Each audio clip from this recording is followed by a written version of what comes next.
let's slowly get started. So welcome everyone to this first Medallion Lecture at JSM 2021 to be delivered by Philippe Rigollet from MIT. As you may know that IMS invites actually 8 individuals, including probabilists and statisticians, to deliver Medallion Lectures annually. This is certainly a big honor.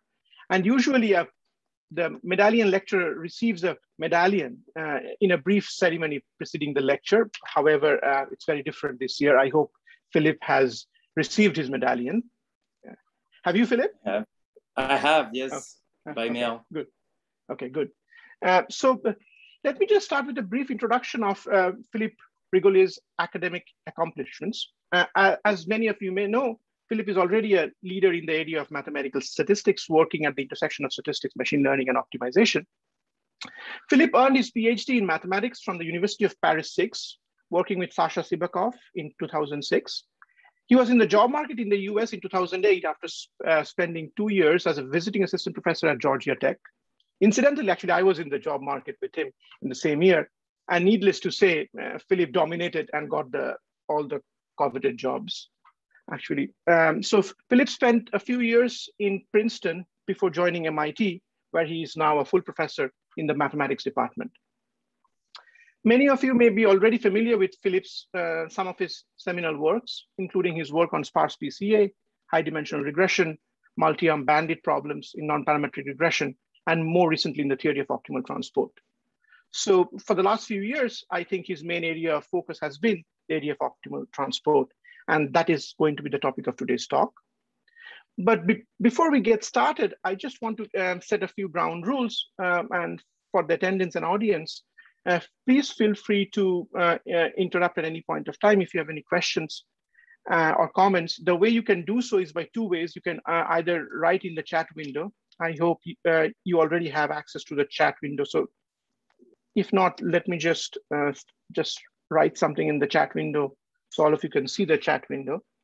If you want to ask a question, you can raise your hand and I can give you permission to talk, and in which case you can directly ask the question to Philippe. Now, this talk is going to be roughly an hour, give or take a few minutes, I hope. But we have lots of time for questions. So I would really encourage to making this so that everybody can ask and interfere. And so, yeah.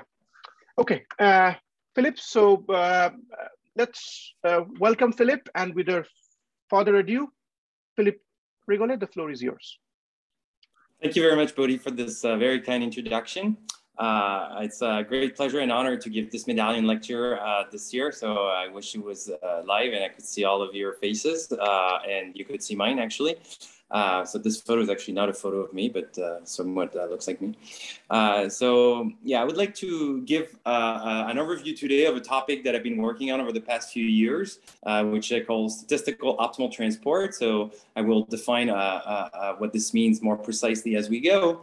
And the main goal of this talk for me is to actually give you a fairly broad overview of what you can do with optimal transport in statistics. So I'm not going to go into very much technical details. I will give you an overview of the theoretical results that I find are interesting. I'm a mathematical statistician, but I will focus mostly on giving you an overview of the potential methods and fields of applications where optimal transport can come across as a useful technique.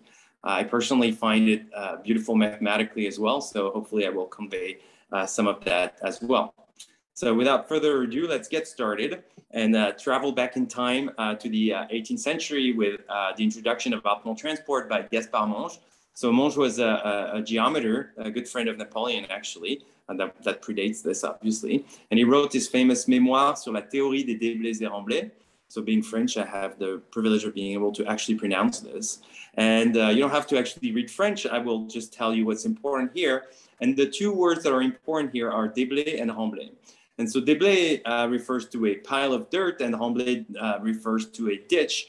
And here Monge is asking the question of taking a pile of dirt and putting it in a particular ditch and trying to minimize the amount of effort you're trying to do by doing so. Okay, so there's many ways you can do it. You could take a little shovel, grab some sand, run around, and then fill it in the ditch. But you could also go in a straight line, and that's essentially what Monge is asking. All right, so mathematically, what does this look like? Well, on the left, I have my déblai, think of it as a pile of sand, and on the right, I have my remblai, which you can think of being a ditch.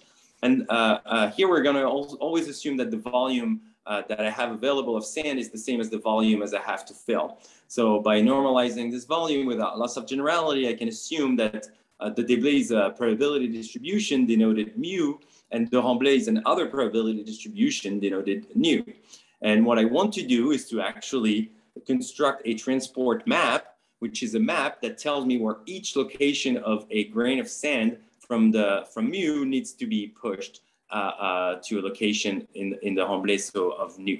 Okay, so more precisely, a transport map is something that takes x, maps it to t of x, which is y, and what I want is x to be, when x is distributed according to mu, I want t of x to be distributed according to nu. So here, mu and nu are given to you, and your goal is to build this transport map. Okay, and once you have it, you can do your little transport. So if I look a little more carefully at this transport map, we say that it's a push forward map that pushes mu to nu. And all it means is that if x is distributed according to mu, t of x is distributed according to nu. And the little sharp that you see here, t sharp mu equals nu, means that we say that t pushes mu to nu, or t is the push forward map of mu to nu. All right, so it's just fancy notation for a simple concept. So once I have this, there's many transport maps I can have. All right, so here I could shuffle the three little dots that are of about the same size. I could send one to everywhere, to each of the three. There's basically, 3 factorial permutations I could apply here for these little ones. But in fact, there's going to be some privileged transport maps I'm going to like. And I'm going to like the ones that minimize the amount of effort I need to do. And by effort, I mean how much I need to travel with that sand in my shovel.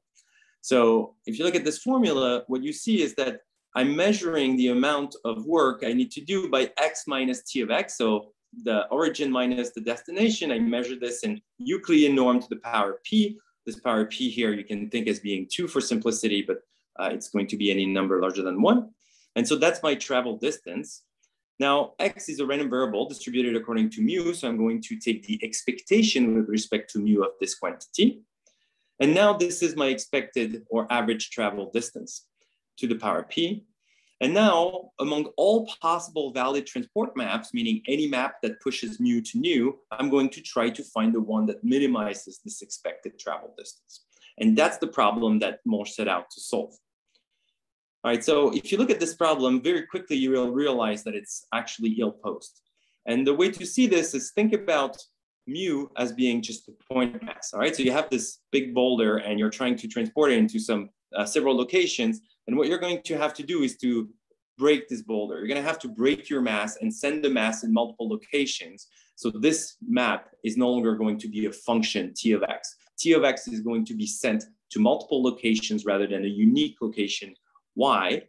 And so to overcome this obvious limitation, you can talk about a transport plan. So now a transport plan allows you to map x to multiple locations.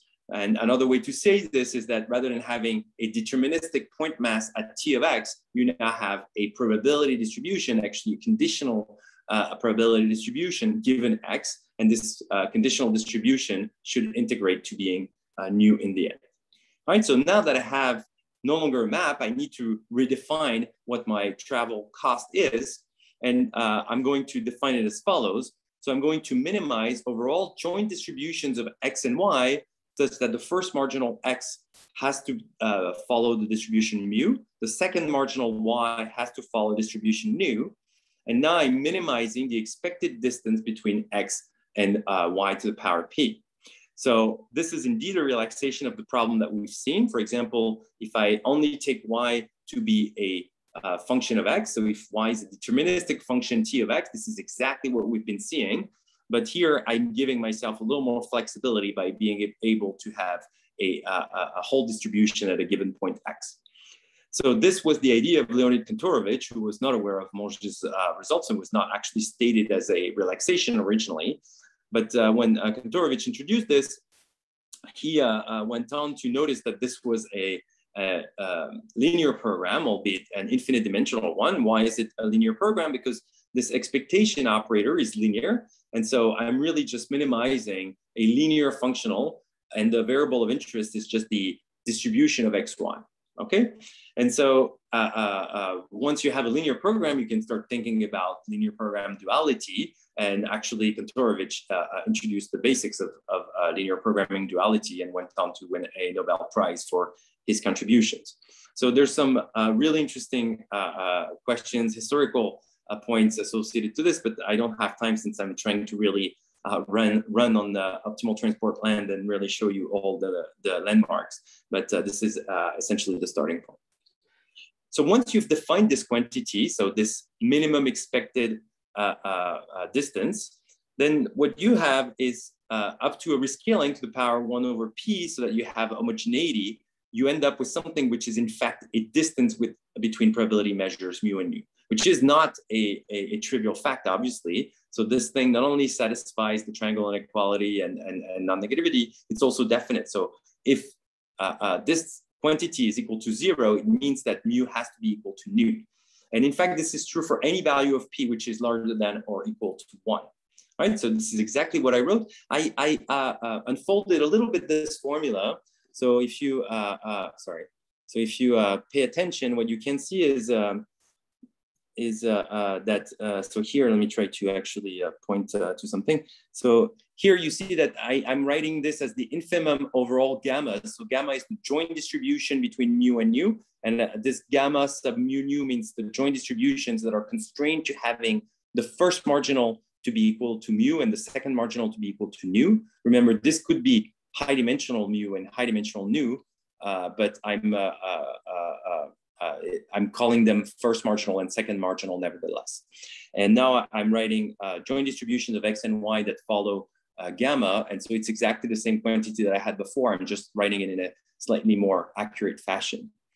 And this quantity gamma, or this space gamma, capital gamma of mu and nu, is actually, so it's a space of joint distributions. It's common to call these things couplings in the context of optimal transport, and actually for example, in Markov chain literature, this is how they're going to be called. So it's the set of couplings between mu and nu. So it's simply the set of joint distribution such that the first marginal is equal to mu and the second marginal is equal to nu right here. Okay, and we'll come back to this notion of coupling. So if you have questions, please ask them. So this notion of coupling will be very important throughout this talk, and I'm going to actually focus mostly on it. All right. So now that I've defined this Wasserstein distance and actually the couplings, let's take a closer look at what those couplings can be in case you're not familiar with this. So this is probably a triviality to most of you, but I want to spend a bit more time since it's such an important concept for me. This couplings, one coupling that everyone knows, if I give you the marginals mu and nu, is this so-called independent coupling. You could just say, well, I'm just going to make my first and second marginals to be independent. So there always exists a coupling, for example, the independent coupling. And so you see an independent coupling on the left. You have your first marginal, sorry.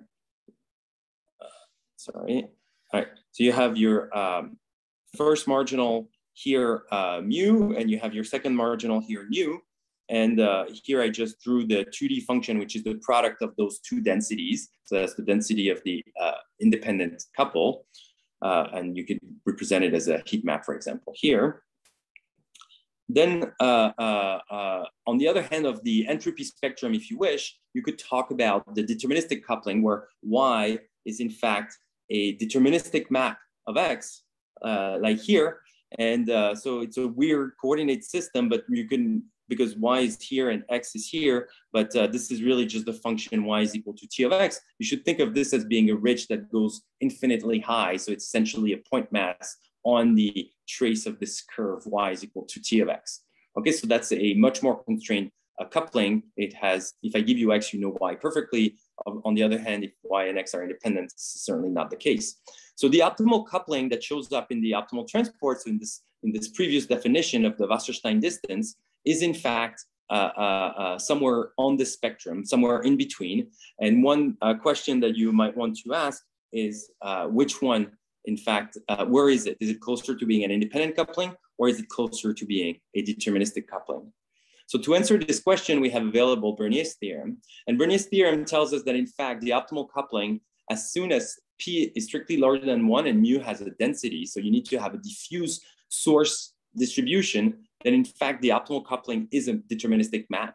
And of course, that means that both the Monge formulation coincides with the Kantorovich formulation. So the minimum coupling is concentrated there. So this is a very interesting result. And in fact, we'll come back to Bernier's theorem later on because it tells us more than just the equality of these two problems. It will tell us some structure about what this optimal transport map looks like.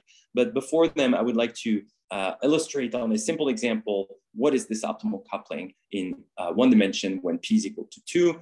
P is equal to 2 allows me to expand squares. So here is a formula for the 2 Wasserstein distance. So p is equal to 2. I put the power 1/2 to the left. So you have the squared Wasserstein distance. And now I don't have any norm. I'm in dimension 1. And so I can expand that square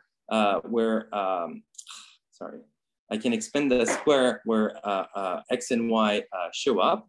So you can see x and y squared here. So I expand it here. So I have first the expectation of x squared. Well, that only depends on mu, right? This is just a property of mu. So it's a fixed thing. It's not going to be optimized when I optimize over the couplings that I have marginals that are fixed. Same for the square in y. And what remains is really the cross product between x and y.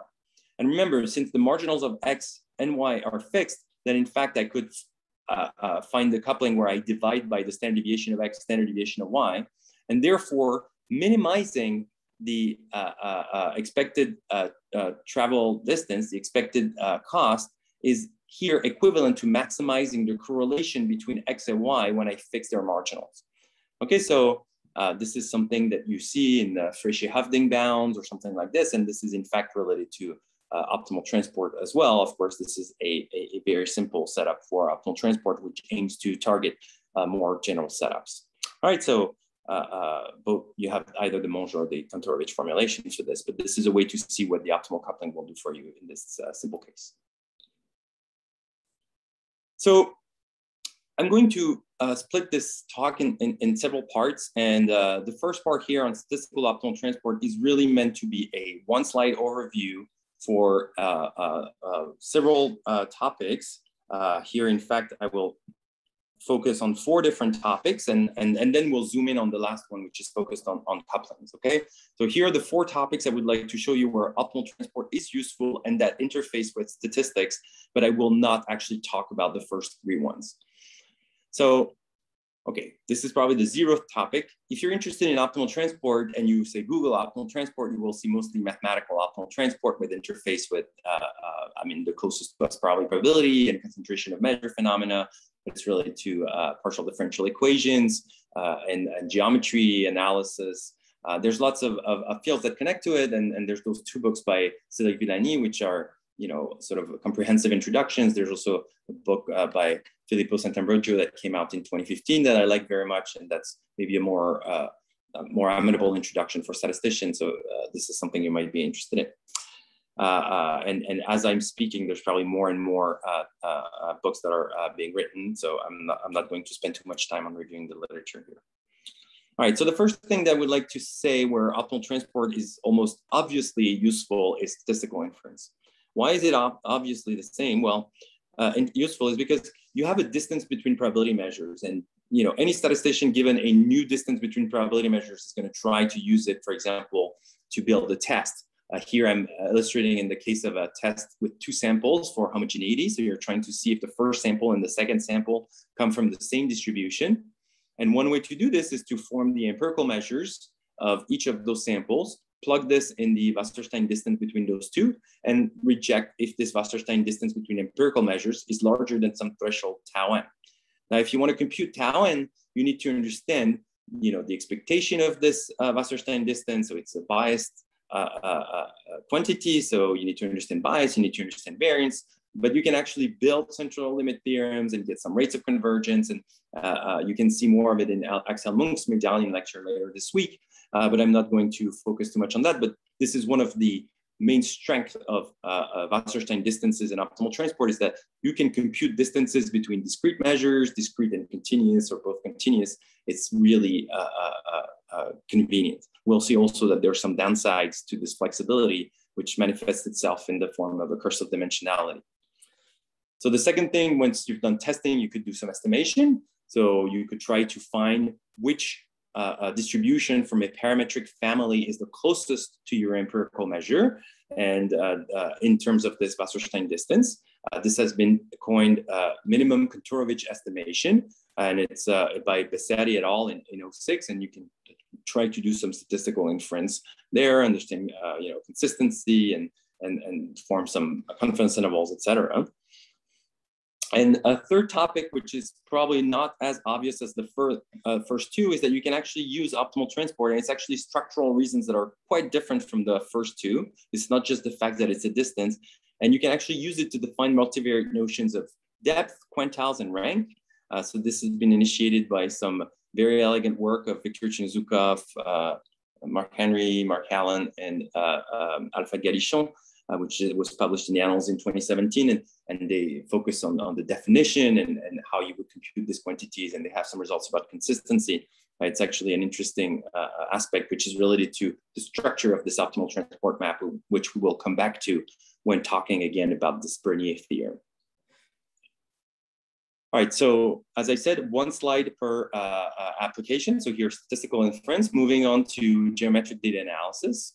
So this is a topic that I'm actually particularly fond of. So as we're collecting data about more and more things, it turns out that this standard setup that we like to think of points as being vectors or our data set as being a n by p matrix, like we usually see in statistical textbooks, is starting to become less and less true. And we have geometric structure in this data. For example, you could think about looking at brain scans, or here you can see point clouds from LiDAR data, which is what measure what. So this is a drone picture, but this is the picture you would see from a self-driving car. Functional data analysis tells us that sometimes it's better to think about data as being functions. You can think of triangular meshes in 3D, etc. Sorry. And sorry, so let me go back. And so the question is, what can you do with this data? Because now it's no longer a linear space. We cannot take averages of things. We cannot do the computation of variances like we would like to do with Euclidean data. And what you can do in this case is actually define a notion of average, which is called the Wasserstein barycenter, which you could do with any metrics space, in fact, that you have. So this is the way it goes. You start with this complex geometric structure and you encode it as a probability measure. So this is application specific, but probability measures are actually pretty flexible to encode complex objects. And then you minimize the sum of square distances to a central object. Okay, so this Bn is the barycenter of mu1 to mu(n). So you have n, say, images or n brain scans, and you're trying to find the average brain scan. But you're trying to find it in a way that respects geometry. And you can do it using these Wasserstein barycenters. And you here see an example where, for example, in the middle, you start with a duck, and on the right, you have a donut. And as you you change the weight on the duck and the donut, you can see a smooth geometrically meaningful notion of average. And as we know as statisticians, this is a very important unit that we work with, the notion of average. Once we have it, we can do much more. We can do regression, we can do PCA, we can do, everything is built on this notion of averages, or everything. A lot of statistics is built on this notion of averaging. So what kind of questions can you ask in the context of geometric data analysis? Well, many questions. So first, computation. So computer scientists did not wait for us, and they started building algorithms to build this. So it's actually a complex question, typically more complex than, say, k-means or Lloyd's algorithm. So it's non-convex, and you have heuristics that work, but that sort of lack theoretical guarantees. We can ask questions about consistency. As n goes to infinity, do I converge to a meaningful object? average object. You can talk about rates of conversion to the subject. And as I said, you can go from average to regression by talking about conditional averages, for example. And there's also some work in this direction last year, for example. All right, so moving on from geometric data analysis, sampling is also a place that I've been looking at the applications of optimal transport. So very briefly, if you look at the diffusion equation that you see at the bottom here, so you have this diffusion and it's a simple Langevin diffusion, right? So it's just a stochastic differential equation with a drift which is minus log of a density pi. And we know that the invariant measure of this diffusion is pi itself. And so if you discretize this diffusion, you're going to converge at some rate to your invariant measure pi if you wait long enough, if you take the right step sizes, etc. And what's interesting about this is a well-known object in say Markov chain Monte Carlo, but there's an interesting paper of Jordan Kindler and Otto that came out in '98 that provided a different perspective on this thing. And he said, well, if you look at the marginal measure of xt, right? So xt has a distribution, right? In fact, the entire process has a distribution, but if you look only at the marginal xt, you can actually prove that it follows a gradient flow, so a continuous gradient descent on the Wasserstein space of probability measures, where it's trying to minimize the KL divergence to the invariant measure, right? So if it's the gradient flow that succeeds, it's going to go all the way to the minimum of this KL. So at infinity, mu will end up being equal to pi, and that's where the KL divergence is equal to its minimum value, which is 0. And this perspective is in fact very useful to construct deterministic particle evolutions rather than stochastic ones, where we have this Brown motion here. And it provides actually an optimization perspective on sampling. And that's quite useful. And the reason why it's useful is because optimization has actually received a lot of attention in the machine learning literature, notably over the past, say, 20 years. And people have developed a lot of improvements on vanilla gradient descent. So what I'm describing here is a vanilla gradient descent. And you could try to actually improve the algorithms that you have to be, say, geometry adaptive, using ideas like mirror descent or Nesterov's acceleration. And this actually has led to new algorithms, chiefly probably Stein variational gradient descent here, SVGD, which is an interesting alternative to discretizations of Langevin for sampling from, say, log concave distribution. All right, so that's it for sampling. And finally, I would like to mention the coupling. All right, so remember we have our Wasserstein distance WP. And, for example, if we looked at all these applications that I showed you, we're mostly interested in using this distance itself. But if you look at this formula, there's something that comes out of it, which is the argmin of this optimization formula. And the question is, what can we do with this argument? What can we do with this coupling? And I will focus the rest of my talk on this particular question, what to do with couplings. All right. So I'm going to talk about a couple applications in single cell RNA-seq data, and then I'll spend a bit more time on a recent result we have where we use optimal transport for some causal inference.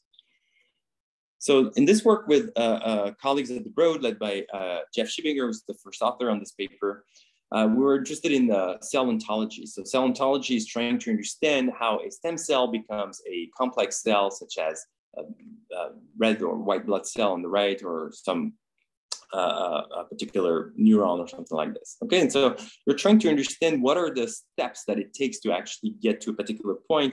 And of course, this is useful from the perspective of precision medicine or cancer therapy, where you might want to understand how a cell becomes a cancerous cell or how you can stop it to become as such. So the way you can access measurements on cell is typically nowadays, it's pretty common to use RNA sequencing. So you would just take your cell, put it in a sequencing machine, and it would give you a point in a 20,000 dimensional space, which we'll call gene space. So it's measuring gene expression levels over 20,000 dimensions. So you have a vector of length 20,000. It's in 0, 1 to the 20,000, if you will. And then you have a bunch of little points here. And what I'm going to do is I'm going to actually take a cell through some biological process, measure it at time 0, at time 1, at time 2, etc. Of course, it's never the same cell, because once I measure a cell, I essentially destroy it. So I cannot measure the same cell at 2 time points. Instead, I'm going to harvest, say, 10,000 cells at time 1, measure them, and then I'm going to let the other 90,000 grow for another day. Then I'm going to harvest another 10,000, measure them, et cetera, et cetera. And so what's happening now is that I have no temporal coupling. I don't know which cell became what, but I'm hoping that if my time intervals are short enough and my populations are rich enough, I will be able to actually reconstruct this temporal coupling. Now, of course, if I have no idea what cells are doing in between 2 time steps, there's no hope to solve this problem. But what we can hope is that nature is lazy and is not going to transform a cell into something completely different in the other time step. And so it's going to try to solve most problems. It's going to try to minimize the amount of traveled space in gene space. So what we postulate is that the coupling that goes in between 2 time steps is in fact an optimal transport coupling. And there's a recent paper earlier this year by Rigollet and co-authors from Jeff Schibinger's lab that actually brings some more support to this thesis that optimal transport actually is meaningful in some more traditional diffusion processes for cells in high dimensions. So once we do this, well, we can simply just compute optimal transport maps between 2 different time steps. So we have to do a lot of dimension reduction. I mentioned already that optimal transport suffers from the curse of dimensionality. So there's a huge dimension reduction pipeline that comes before this. But once you do this, you can actually reconstruct trajectories or infer trajectories. So here you can see in the video the trajectory of cells at each time point that end up being successfully reprogrammed. So you start with a cell, which is a fibroblast, and you try to modify it using CRISPR technology to turn it into a stem cell again. So you're trying to reprogram any cell to become a stem cell. And here it's basically from this, you can actually try to infer which cells will be successfully reprogrammed, and then try to understand a little better how this process is actually going and how you can, because there's a lot of loss. Some cells here you can see become neurons, some just die.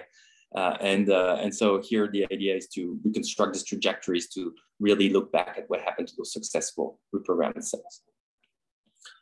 So one thing that this method, which was called Warrington OT, is not suitable for is interpolation, right? So it's really doing a connect the dot thing. So if you think about your x-axis being t and the y-axis being the distribution of cells at time t, mu t, then really all it's doing is computing optimal coupling between time t and t+1, and it's not really telling you what's happening in between those times. So the best you can hope is some sort of linear interpolation. So in fact, it's geodesic interpolation, but sort of a connected dots where you're not really doing any work to try to understand smoothness.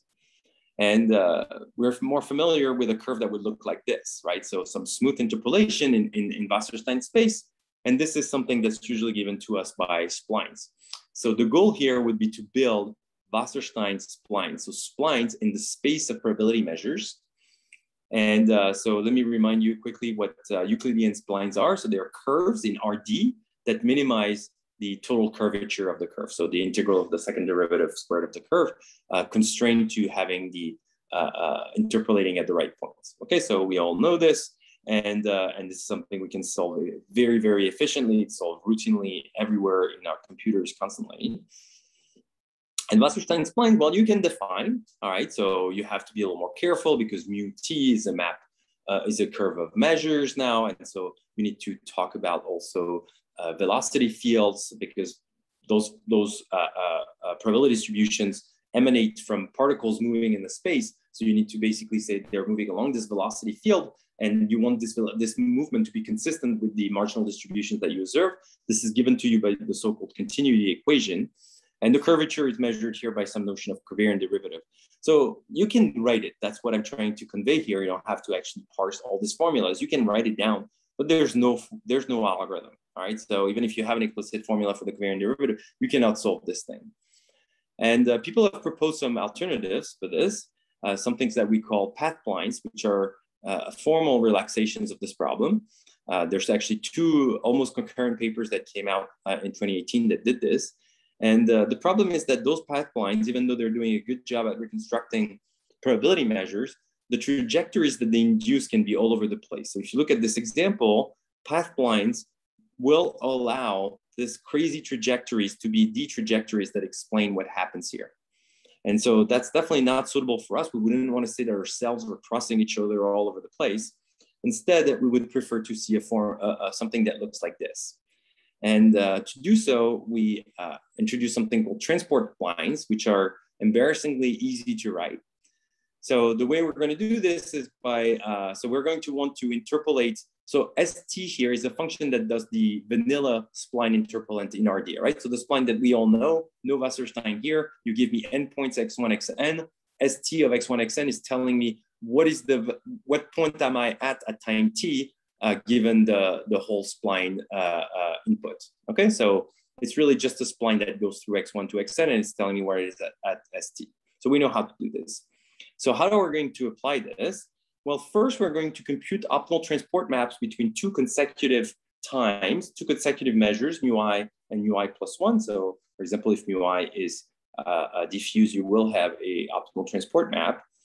And what this allows you to do is to, when you patch those transport maps together, T1, T2, T3, etc., and you look at a point X, which is in the support of T1, it will tell you where it will be at time 2, at time 3, at time 4, etc.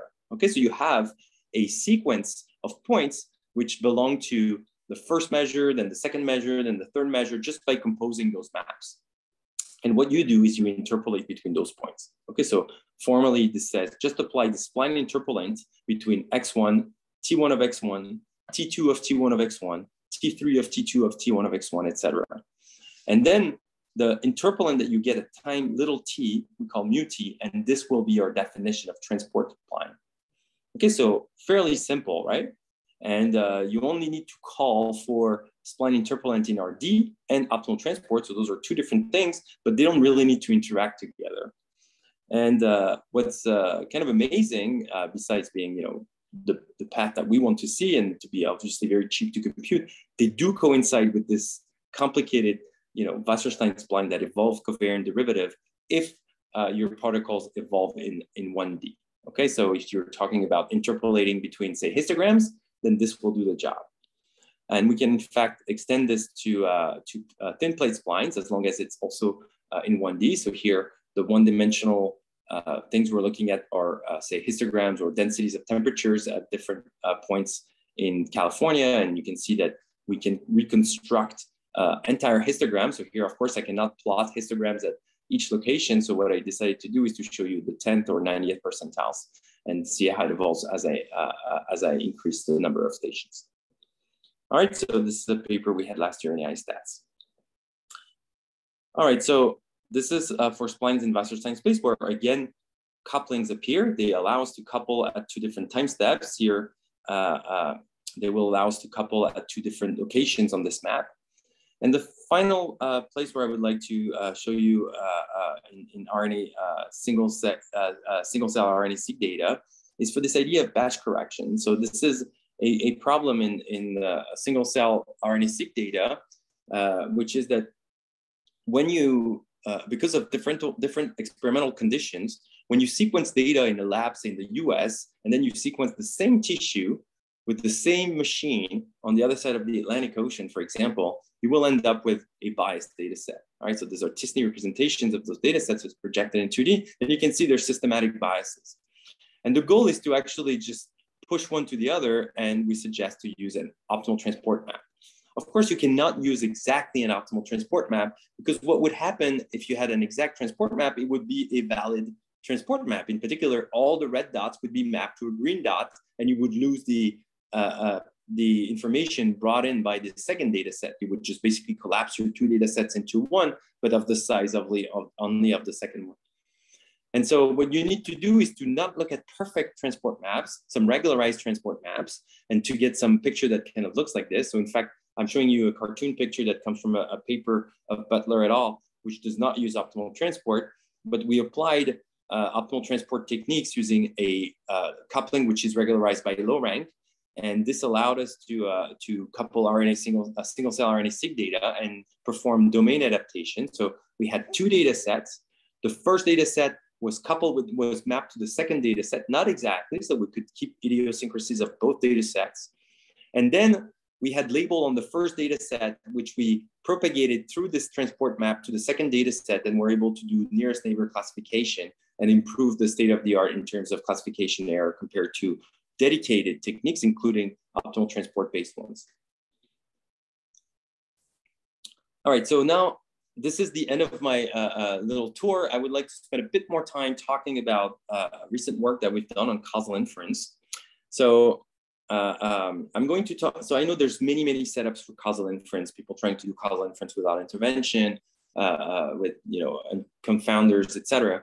And I'm going to look at the simplest one, the one that's the most useful or the cleanest one, say, for causal inference, which is the one where you have a control group, a treatment group, and you have an intervention, and you observe things before and after intervention, okay?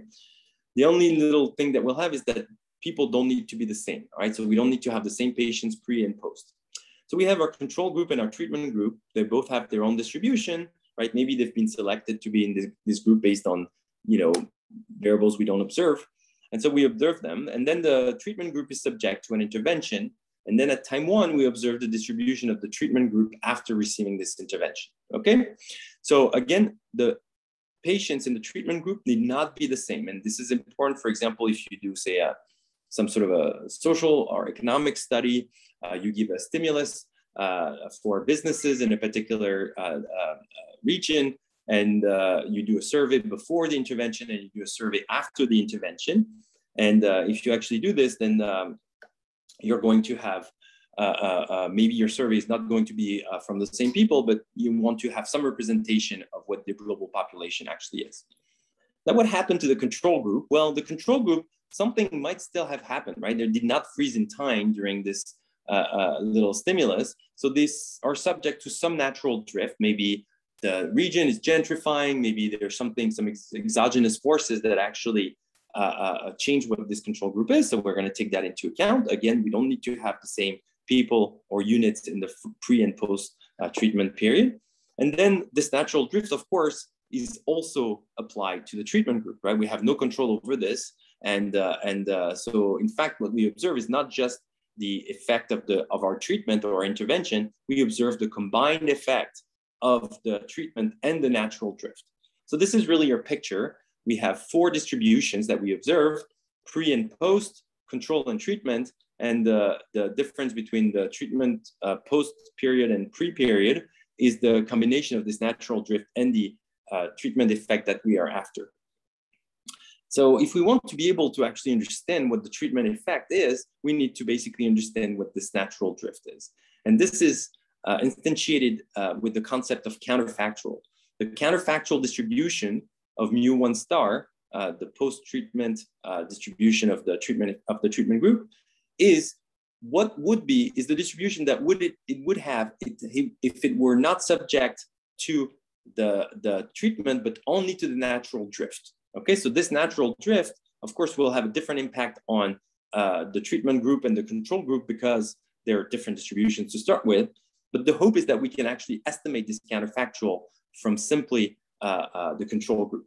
Okay, so what we want to do is to estimate this effect net of the natural drift, which is given by the counterfactual. So our goal, of course, is to estimate this counterfactual distribution, or equivalently to estimate the natural drift.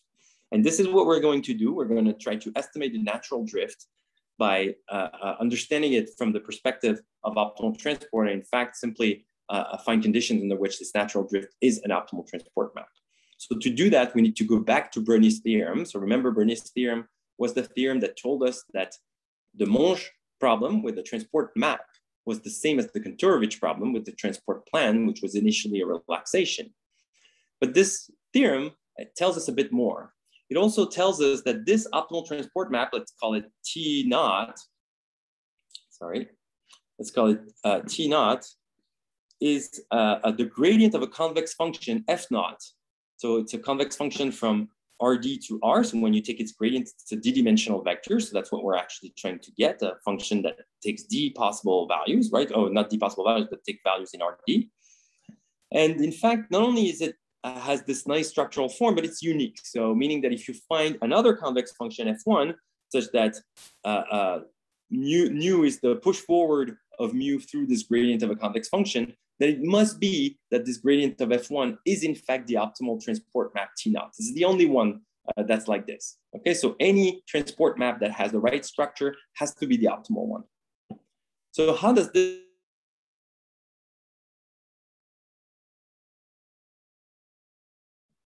drift that says that, well, if you can actually find conditions under which this natural drift is the gradient of a convex function, then it has to be the solution of an optimal transport problem. And then we're in business because we know how to estimate optimal transport maps. So in one dimension, this gradient of a convex function is actually even simpler as a condition, because a convex function, if you look at its derivative, so in 1D, this is a monotone increasing function, right? The second derivative of a convex function is positive, so its derivative is increasing. And so if I can show that my natural drift is an increasing function, then it has to be the solution of an optimal transport problem. So how can we make this happen? Well, we look back at the literature, and in particular, we're going to focus on the setup of Athey and Imbens in their paper on a famous paper on changes and changes. And so this is how it works. So you postulate some latent distributions. Here I'm going to call them nu and pi. So nu has nothing to do with the nu we've seen before in the examples on optimal transport. It's just a latent distribution. Think about it one-dimensional and something, for example, being the intrinsic ability of a patient to be subject to a particular intervention. Okay, so it's just a number that's abstract, say between 0 and 1. It's a score that everybody's subject to. And then we're going to actually map these functions to our observation. So the way for example, a patient from the distribution under at time t0 in the control group is drawn, you first draw a sample from nu, and then you map it by a function to become, let's call this random variable from nu x, and you're going to map it to h0 of x. So this function h0 is called production function. And we're going to assume that it's the same for both treatment and control. And there's another one which is the same for both treatment and control, but for time 1. Okay, so you have two production functions, one that maps to time 0, one that maps to time 1. And those essentially capture how someone with an intrinsic ability will be basically pushed to time t0 and will be pushed to time 1. Of course, you're drawing from different distributions, so you're going to have different observed distribution, mu0, mu0 star, mu1, mu1. Well, we don't observe the counterfactual there, but we're assuming that those distributions, those functions are the same. Now, this once I set it up like this, then I can actually write my natural drift as this composition of h1 with h0 inverse in both cases. So that's what I need to estimate.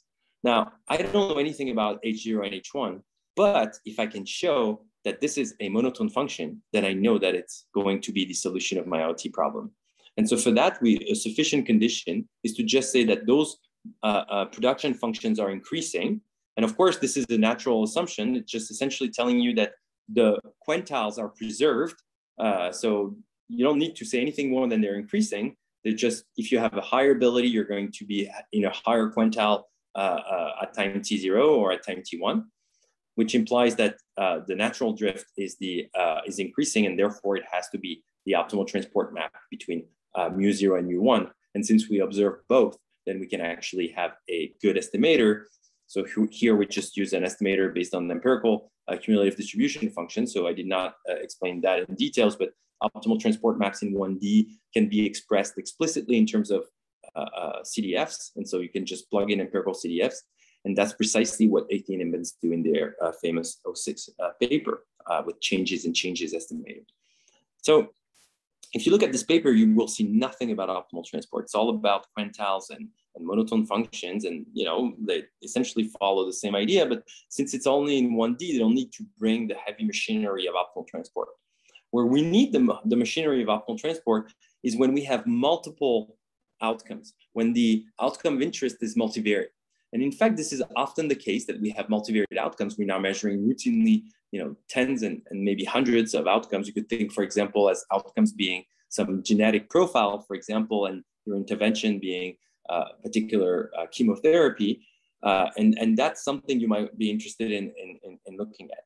And so the question that we were trying to find is under which conditions can we have the natural drift still be an optimal transport map so we can actually estimate it only from the control group at time 0 and time 1. And so if you actually go in higher dimensions, then monotonicity becomes cyclic monotonicity or C-monotonicity. And in that case, you could actually get this. So we would only need in principle to show that we have cyclic monotonicity of the natural drift. The problem is that if H0 and H1 are both cyclically monotone, then it's not true that H0 composed with H1 inverse, which would be our natural drift, would be C-monotone. So that's the first problem. And the second one is that I can live with monotonicity, but cyclic monotonicity is very hard to interpret and justify. And even though there's been some attempts in the econometrics literature to justify it, it's a little hard to swallow. And so to answer both of these questions, the first one is that we notice that we don't really need true monotonicity of each of these. We really need only comonotonicity, essentially meaning that they are pointing in similar directions. All right. So in fact, this really downplays the role of the meaning of those latent variables. It's just really saying, when I take this latent variable and I push it pre and post intervention, I'm kind of moving in the same direction. And the second one is solved by a theorem of Sachs and Mu that came in a completely different context, where they showed that if you have a function which is monotone from a convex to a discrete space, then it's also cyclically monotone. So in general, cyclically monotone is actually much more stringent condition than monotonicity. But if you actually add these conditions on the space of the starting space and the image space, then you actually get that they're in fact equivalent. And so that allows us to work only with comonotonicity and conclude to the following theorem. So if we assume that the starting space is convex, which is a technical condition, that the image space is discrete, but we need no constraint on how discrete it is. So in fact, this is completely free for us. I mean, you could think of it as being just machine precision, for example. We don't care about the size at all. And you have this comonotonicity condition, which is the same as Athenian imbalance, except it's in higher dimensions. So it's actually, in fact, much weaker. Then the natural drift is the optimal transport map between time zero distribution of the control group and the time one distribution of the control group. And then we can estimate it from data. And so you can see that this really makes a big difference. So the way people were handling multiple outcomes in the past was by just dealing with each coordinate of the outcome individually. And of course, this loses all notions of correlation. So here's a synthetic example where the OT estimate recovers the right joint distribution, but the changes estimate, well, it has no information about correlation, so there's no way it can recover. It only recovers the marginal correctly. So if I were to project those ellipses, then I would get the right marginals, but their joint distribution is not correct. And this also led us to some interesting discoveries in the famous data set where that was actually considered in this causal inference literature, by showing some correlations that were not obvious at the beginning, and for which probably merit a bit more economic investigation. All right, so especially here and in actually every single application I just mentioned, I've talked about estimating optimal transport maps, but I didn't really tell you how. And you're probably curious on how I would do it. So let me go quickly through that point.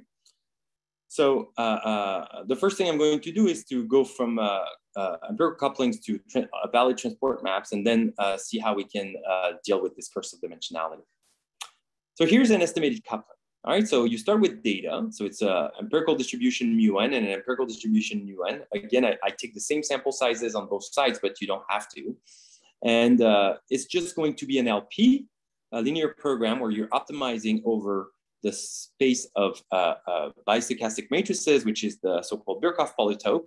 Its extreme points are all the n factorial permutations, but the number of faces is small, which makes it very easy to solve. So it's a structured OT problem. And this was, in fact, this realization that started all this computational optimal transport, where people starting to solve this extremely fast. So everything I showed you, we solve it with the vanilla LP solver because the scale of the problem is fairly small. But if you really like to scale it up, you need to have a lot of tricks. And you can learn about all these tricks in the recent book of Perret and Couture. So the first problem, once you've done this, okay, so let's say you can compute this. So you have this optimal plan, right? So some points can be mapped to multiple points on the target space. Multiple points can have multiple. One point can have multiple sources. So you need to fix this so you have a valid nice function. So the first problem is that one point can be mapped to multiple points. Okay, so that's a problem because we actually want to have deterministic maps. And so this is simply a conditional distribution, right? If you think of little x as being your point on the left, you would like to somehow summarize the conditional distribution of y given x is equal to little x. Well, how would you do this? Well, you're probably statisticians know how to do this very well. You just take the conditional expectation, right? That's the best summary you can think of. Okay, maybe you could think of some more robust ones, but that's definitely the first go-to. And this is in this literature called the barycentric projection of the coupling, right? So it's simply just summarizing the conditional distribution of y given x by its conditional expectation. So it's just a regression function. So that's done, right? So now all the points have a unique target. The other problem is that the function is not defined everywhere, right? It's only defined on the points that I observe. So if I get a new point, I don't know where to send it. And so if you want to do this, well, you can typically you assume smoothness. And once you assume smoothness, you can use the nearest neighbor type of extrapolation. So here I'm just saying nearest neighbor, but you could do some weighted averages, kernel methods, etc. And then you could just map those guys to an average point over there. And there's very recent work, including work by Bodhi that studies this kind of techniques. Just came out last month, actually. So it's a very active area of research right now. Okay, so once we've done this, you could start answering, well, let's say you do this, what is the rate of estimation? Okay, so how good is this coupling that you built from data compared to the true one that you would have if you were to contemplate an infinite amount of data? Turns out that Wasserstein measures distance suffers from the curse of dimensionality.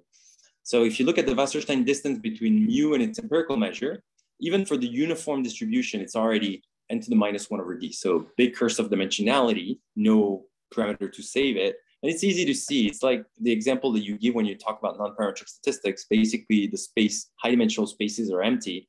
So if you look at, say, the uniform distribution on the hypercube, and you see what's around the point, well, you will see that there's basically an empty cube. There's an empty cube around it. And so you're kind of stuck with this. So everybody needs to travel n to the -1/d in average, and so that's basically what dominates your Wasserstein distance. So there's no going around this. This is even for the simplest measure you can think of, which is the uniform measure. So one thing we propose is to actually assume that the optimal coupling itself is in fact smooth. So this is justified partially by a theorem called Capharelli's theorem that tells us that if the mu and nu have smooth densities, then we should expect the coupling to be smooth. All right, so let's impose some smoothness on the coupling. And so this is what you know about Bernoulli's theorem, right? So I've showed it to you twice already. The first one was Monge is equal to Kantorovich. The second one was there's a convex function so that the transport maps the gradient of some convex function. Here, I'm not going to need uniqueness, but in fact, it's telling me even more. It's telling me what this convex function is. And this convex function is the so-called Kantorovich potential that solves this dual problem, which takes the infimum over all functions of linear functionals of mu and nu. And that's very important for me. So I have the function f and the function f star, which is this convex conjugate. But if you look at this formula, so let me just highlight it a little bit. This infimum over f is something that's just an expectation with respect to mu and an expectation with respect to nu, right? So what I can do is replace mu and nu by mu n and nu n, all right, here and here. And then I know that f is going to be smooth, right? So I can minimize only over a class of functions that approximate well smooth functions. Here we chose a truncated wavelet expansion, where of course we take truncation according to the smoothness. And with this, we can actually show what are the optimal rates of estimation of smooth transport maps. Okay, so here's our estimator, the gradient of the f hat that we get out of this program. T naught is the optimal transport map. And if you look at the squared L2 distance, you get this non-parametric rate. So you can stare at it a little bit and interpret it in many ways, but you can see now that there's this 2 alpha over 2 alpha plus -2 plus d. So you still suffer from the curse of dimensionality, but as your smoothness grows, in particular, if the smoothness alpha goes to infinity, you're back to a parametric rate 1 over n up to this log terms here. So you can make it adaptive. The problem is it's hard to implement, okay? The Legendre transform forces us to discretize the space, which can be done in 2 dimensions, 3 if you're really patient, but not more, okay? And even though there's some techniques that try to go around this, they're limited to high smoothness and they still use some SDP, so it's not great. So to conclude, I would like to show you a very simple trick that allows us to actually do something really nice. And it's based on entropic regularization. So this is how it goes. So you have entropic realization and entropic. So this is our OT problem, right? So that's the basic OT problem. I have my infimum over couplings. And now rather than minimizing over any coupling, I'm going to penalize for couplings that are far away from the independent coupling that I mentioned at the beginning in KL divergence, okay? And this lambda here is controlling how much I'm penalizing. So this technique was actually introduced by Couturi, who's really responsible for, you know, the rebirth of optimal transport, in particular connected to machine learning and data science in general. And he saw this as a computational device. If you take lambda very small and solve this problem, you can solve this problem extremely fast, and you can prove that in fact it is a very good approximation scheme that runs in near linear time, so the best you can hope for optimal transport. So it was a great computational device, but I'd like to argue today that it can also act as a statistical regularization. So there's some work from the past couple of years that shows that if you call the solution of this problem, so the value of the objective, so it's still something that measures how far mu and nu are, so it's not really a distance, it's not even equal to 0 when they're equal, but it's not symmetric. I'm sorry, it is symmetric, but it's not equal to 0 and they're the same. But you can show that if you plug in empirical measures instead of the true ones, you get something which is close to the optimum at a rate which is parametric, 1 over square root of n. Now, if you stare a little closer, you'll see that, you know, this lambda shows up to the power d downstairs, and that's a bit of a problem. You cannot drive it down to 0 if you insist on keeping your parametric rate. But I'd like to argue that in fact, keeping lambda constant, say 1, is actually a valid model, all right? Or it gives you a coupling, so it's going to give you a coupling that's actually meaningful. And to see this, we need to go back to the 30s and work of Schrödinger himself. And so we're going to look at the coupling that we get if we minimize this penalized OT problem. And the interpretation of Schrödinger was the following. So you start with a gas and you think of having a lot of particles in it. And then at time t0, you have your gas with their particles. And each particle is subject to some independent Brown motion. Okay, so they just move around for, say, one unit of time. All right, so after 1 unit of time, they're somewhere else. Here's your new gas.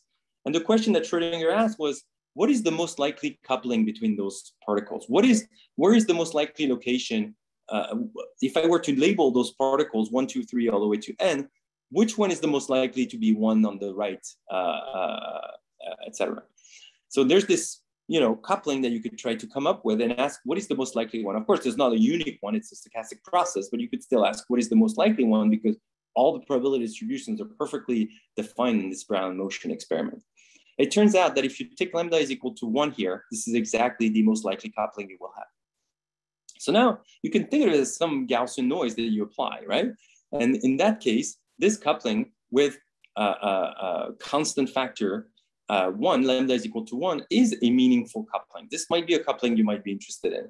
And so I'm going to argue that since we know that the objective can be estimated at a parametric rate, you could hope that this coupling itself could be estimated at a parametric rate. And so what we're going to do is we're going to just plug in empirical measures instead of true measures and see how far this empirical coupling, gamma n, is to the true coupling, gamma star. And this true coupling now is the Schrödinger coupling.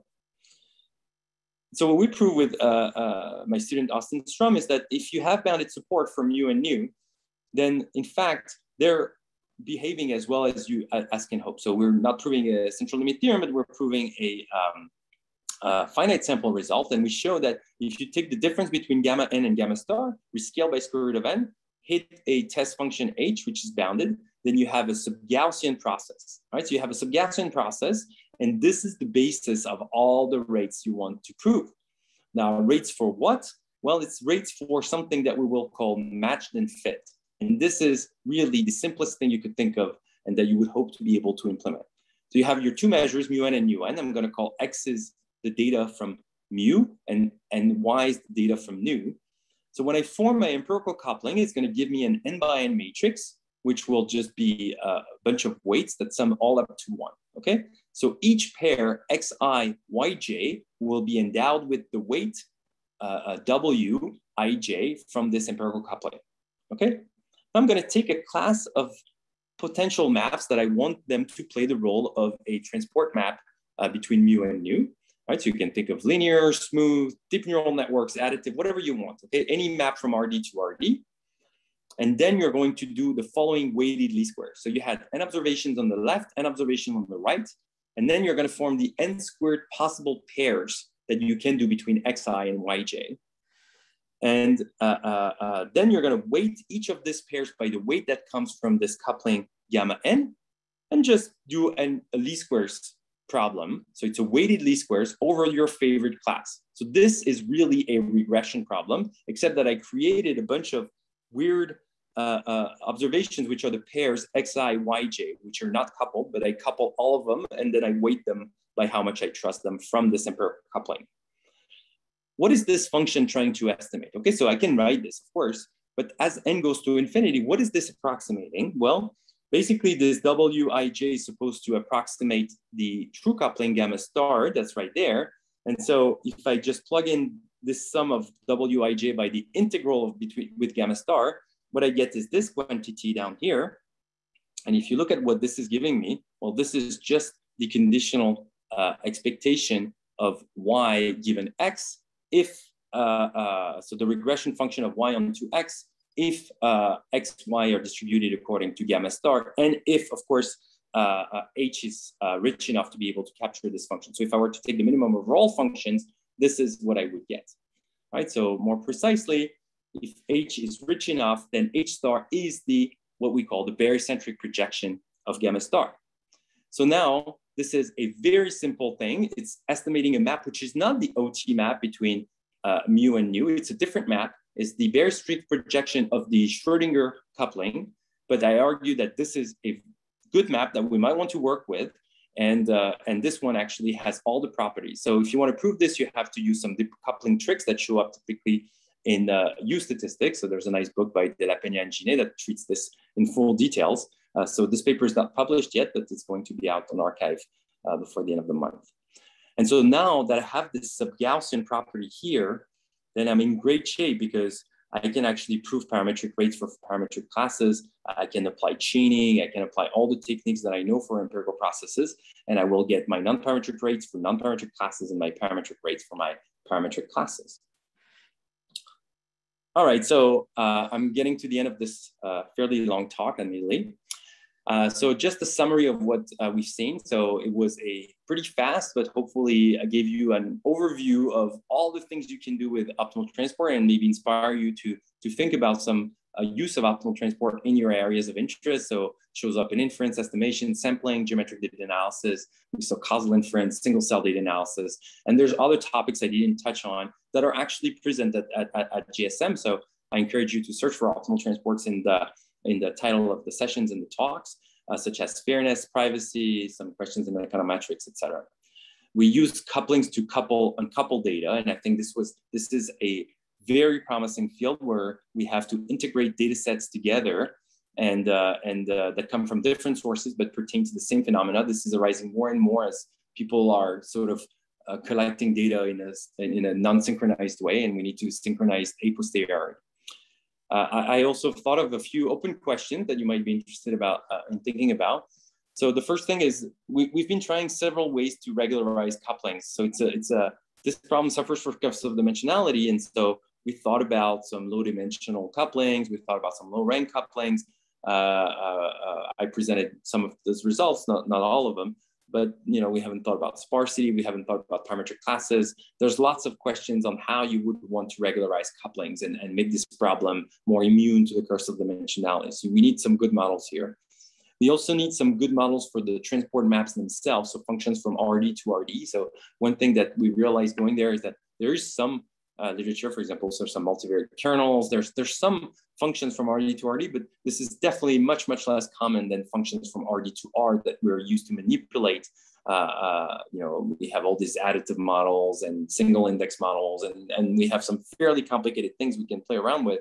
But for functions from RD to RD, you have to be a bit more creative, and there's actually quite a bit of places where you can express this. And finally, of course, as I said, I encourage you to think about other applications of optimal transport. Hopefully, you get a glimpse of what it can do, and the question is, can you think about what it can do for you? All right, then with this, I am going to end my talk, and thank you for your attention. Thanks, Philippe, for a wonderful presentation. So we have a lot of time. So how about we ask the audience to ask any questions? And as I mentioned before, questions can be sent via the chat window, or if you want to speak up, you can raise your hand and I can allow you to speak. Any questions or comments?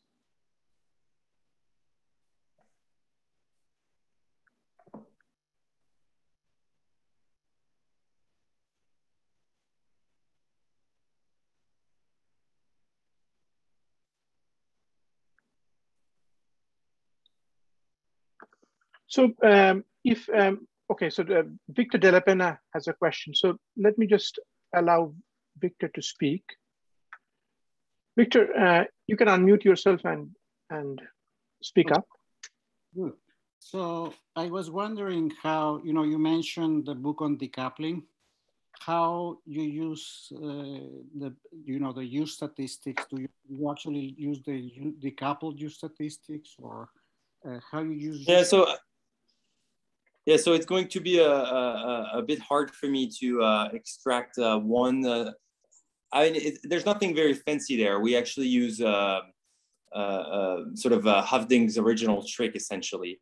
So the data that we have is coupled from this optimal coupling. And what we're trying to show is that this is not really an impediment, and that in fact this empirical process behaves as if it was really an average over n observations, which is, as you probably know better than me, bread and butter of this U statistics. And we use some modified version of Hovding's original idea. We have a lot of, so since we have this matrix of coupling, we have to be a little careful on how we do it in terms of taking into account whether the rows or the columns, etc. But at the end of the day, I don't think you would, I mean, okay, it's going to be out soon and I'm not going to judge for you, but I wouldn't think that you would find something terribly novel from your perspective to the way we handle the statistics. Just a slightly different beast, but similar ideas apply, just need to be tailored to the particular case. Thank you very much. Thanks, Victor. So Siddharth Vishwanath has another question, so I'll allow him to speak. Siddharth, you can unmute yourself and speak up. Okay, I had like two possibly very naive questions. The first one is regarding the curse of dimensionality. So suppose the empirical samples are observed from a population distribution that is supported on some lower dimensional manifold embedded in higher dimensional space. Then does the rate of convergence sort of adapt to the intrinsic dimension, or does it sort of inherit the curse of the ambient dimension of the space?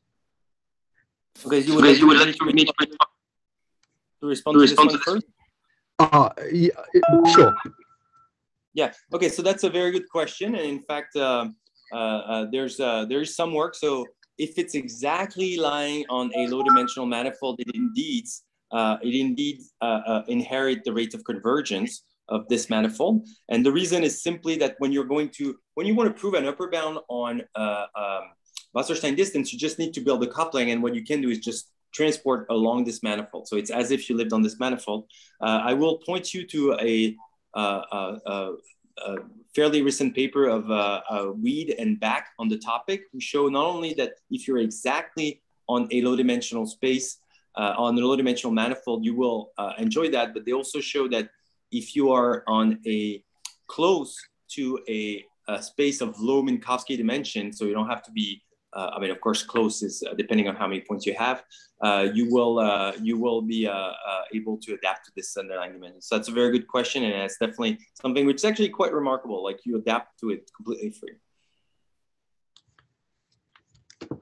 Perfect, thank you. And the second question that I had was regarding the sort of Wasserstein spline that you had talked about towards the latter half.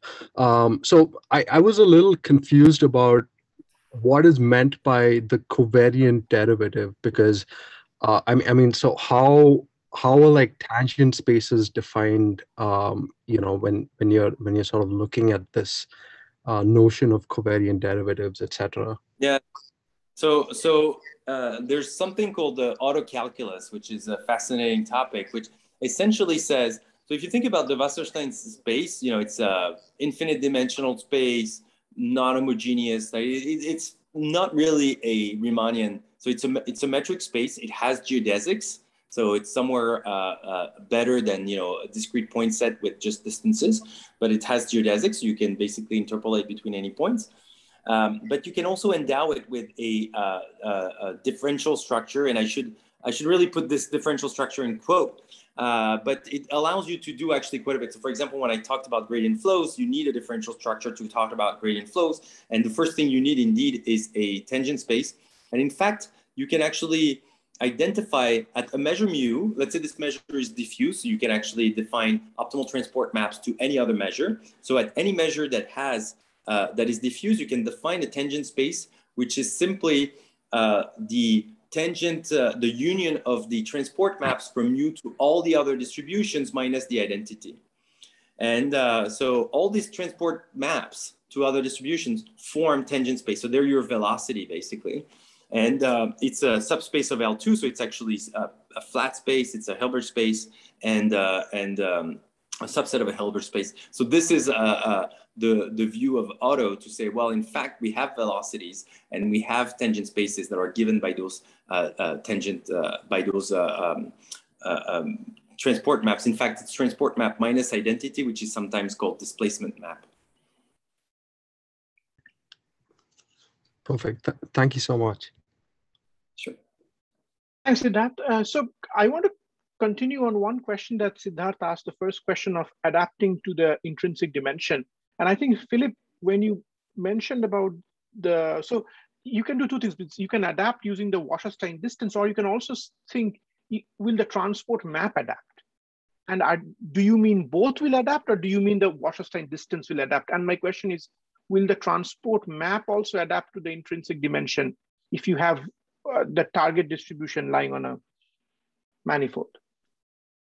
So you're asking, okay, so you're saying I have both of my distributions on a manifold? No, say I start with absolutely continuous distribution, but I want to transport it to a distribution that's lying on a manifold, a lower dimensional manifold. And has there been some work that shows the transport map might get a better rate, or is that what you expect? So I think I'm missing a point. So your source distribution, is it on a manifold or is it in the full ambient space? Full ambient space. So it's on the full ambient space, and then you have another distribution that's supported on a low dimensional manifold?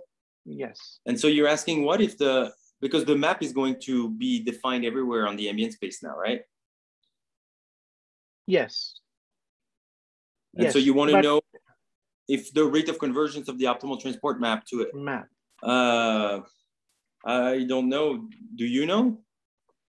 No, I don't know too. But I was wondering, do you think the intuition of the fact that the Wasserstein distance, of course, you just said the work of Weed and Bach, but do you think similar things could happen with the transport map? Yeah. Yes.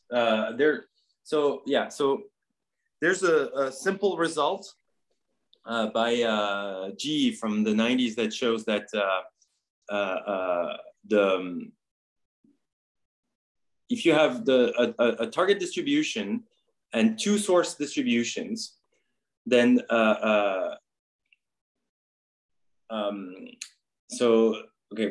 So the transport map is 1/2 Holder with respect to the Wasserstein distance between the target distributions, right? So what it's giving you is some stability.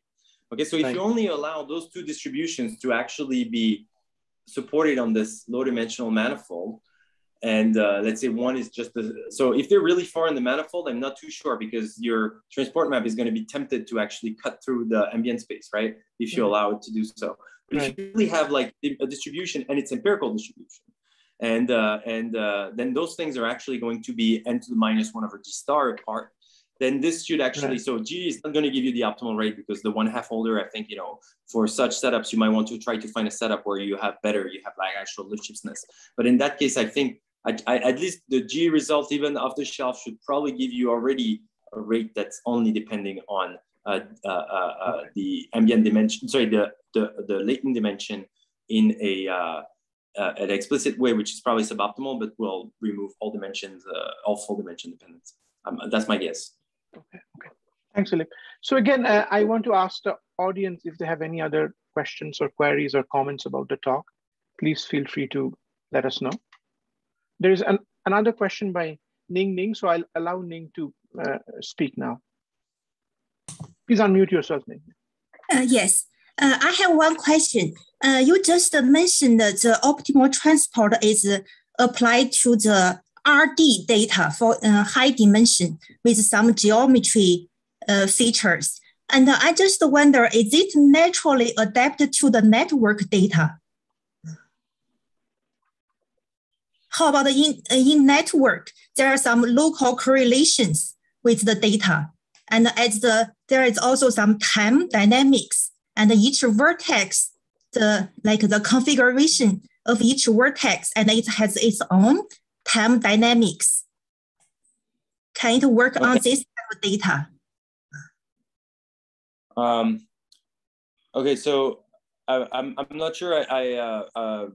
So I think I understand the data. I'm guessing you're not, you know, proposing a very specific setup, but so there's extensions of optimal transport that will allow you to work. So I'm not sure if you're saying that your data is actually sitting at a vertex, or if your and the network is defining the underlying geometry that tells you the distance between the points as opposed to the RD geometry. Is that what you're asking? Let me give you an example. For example, in the COVID, and we have in New York and Boston and Chicago, there are different locations. And each location, you have a time series data. And for these locations, you have the spatial correlation. And also the data have the time dependence. Maybe that's more complicated. What about just some network data, but there is some correlation? I think optimal transport can work with time series well, but how about the time series is multi-dimension and there are some local correlations? Yeah, I haven't really thought about this question, so I'm not entirely sure. I think usually with my guess is that with flexible methods you might make it work, but of course I don't know what kind of questions you know, work with this data. There may be many questions you're actually interested in. And what I described about optimal transport is a subset of the questions you might be interested in. So if you're really interested in like some fine-grained analysis of you know, causal relationship between those time series, for example, there's some notion of causal optimal transport which is adapted to time series. So maybe I can point you to that. So that's something that's a little different from the vanilla optimal transport that I described in this talk. But the network data, the only thing that comes to mind when you're describing this is that the problem, so if you really think of your network as being the entire space where things can be, it's a little difficult to actually think about Wasserstein space of measures when the ground space is discrete, right? So if you only have your set of vertices, it's much more difficult than when it's RD, because this is not a geodesic space and people are working actively at trying to define midpoints and things like this in the space. So it's still very much a work in progress by, you know, more pure mathematicians. But in terms of time series themselves, so I don't know, the combination of both time series and networks maybe is a bit out of my reach at this point. But in time series, yeah, I think there's something called causal optimal transport, and maybe you want to search for this, and that will answer some of the questions you're asking. Thank you. Thanks, Ning. Any other questions or comments? So, Philippe, I have a small clarification question. When you presented your paper with Hooter, I guess, where you showed you have this optimal transport maps that adapt to the smoothness of the underlying population quantity. Now, there you're constructing a map, but is it a gradient of a convex function? Means, is it itself an optimal transport map? Or is it just some function that approximates the optimal transport map? Okay, so the way I described it here, you're right. It's some what machine learning people call improper learning, right? So you know what it's going to look like, but you don't have to make it look like this the whole way. So you're right that in principle, it need not be the gradient of a convex function. However, we have a setup where we're establishing those optimal rates where we're assuming that this optimal transport map is a small perturbation of the identity. And so we really are estimating this perturbation, and it's small enough that it's always negligible with respect to the identity, so that in fact, if you take its antiderivative, it's always a convex function, because the quadratic part that takes the identity into account is the dominating part. I mean, I'm not entirely, I think you can do this. I don't know if we actually pay that much effort to actually picking some like uniformly bounded, yeah. Okay, wavelets actually blow up, so I'm not entirely sure. As n goes to infinity, we actually still let this happen. I think you could probably be a bit more careful by using different function classes. For example, I don't know, some trigonometric, like some tensorized trigonometric basis, for example, might allow you to do this. Yeah, I don't think we're actually that careful. I think you can make it happen by doing what we do. So yeah, I'm pointing, I guess, at two different weaknesses of this paper, but you're right. Okay. Thanks, Philippe. Okay, any other questions or comments? So, of course, if you do not have any questions or comments, feel free to leave the Zoom link. I think Philippe and I will stay here for a bit more longer to make sure if others have a question, they get a chance to ask.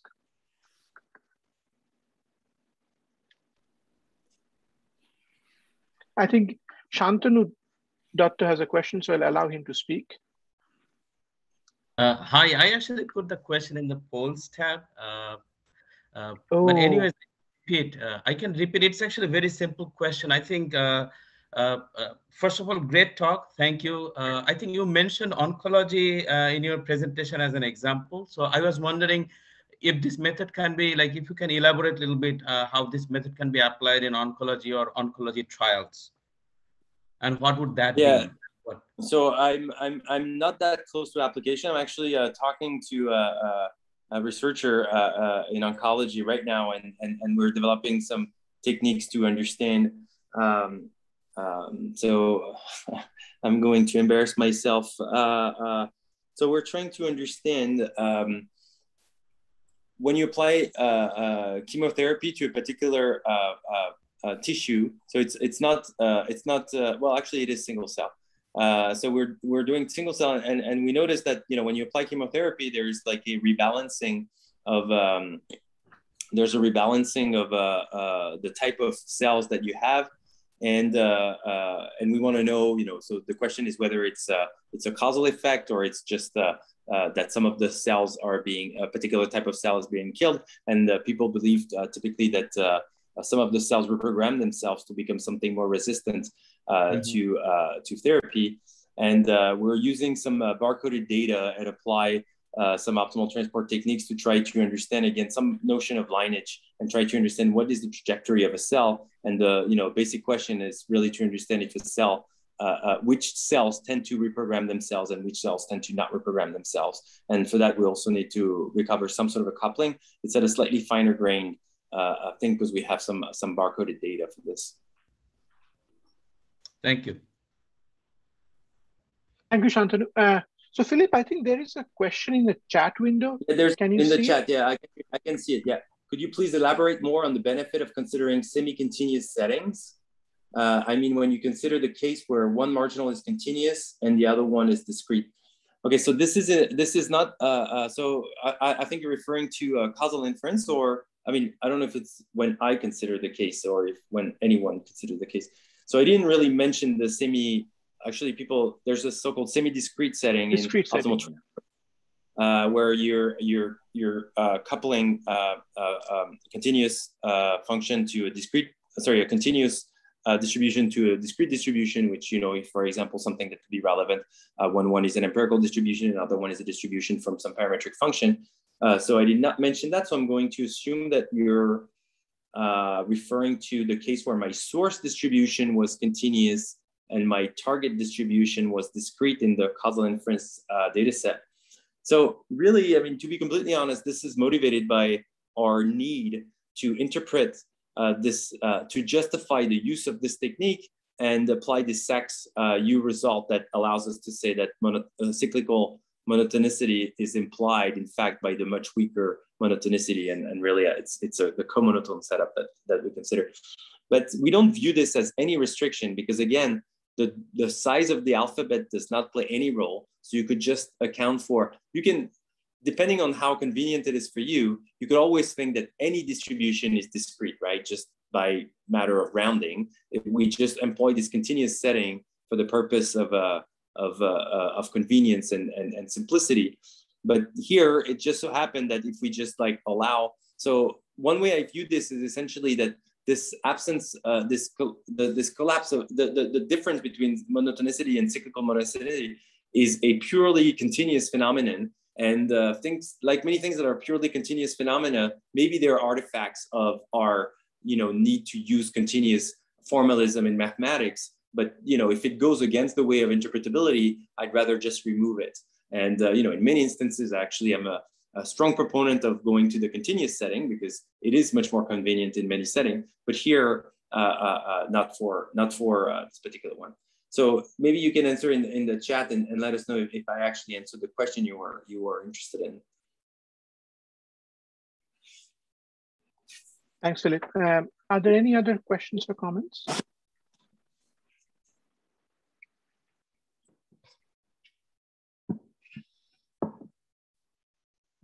So I guess if there are no more questions and comments, I would like to thank Philippe again for a wonderful talk. And many, many congratulations on this medallion lecture. Thanks, Philippe. Thank you very much. Bodhi, and thank you, everyone. Thanks. Bye. Bye.